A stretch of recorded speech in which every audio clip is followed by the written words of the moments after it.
আমরা হুমকির বিরুদ্ধে এই মিছিল চলছে চলবে।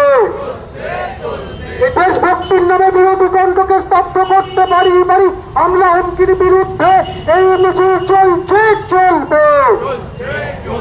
সাম্প্রদায়িক বিদ্বেষের বিরুদ্ধে এই মিছিল চলছে চলবে।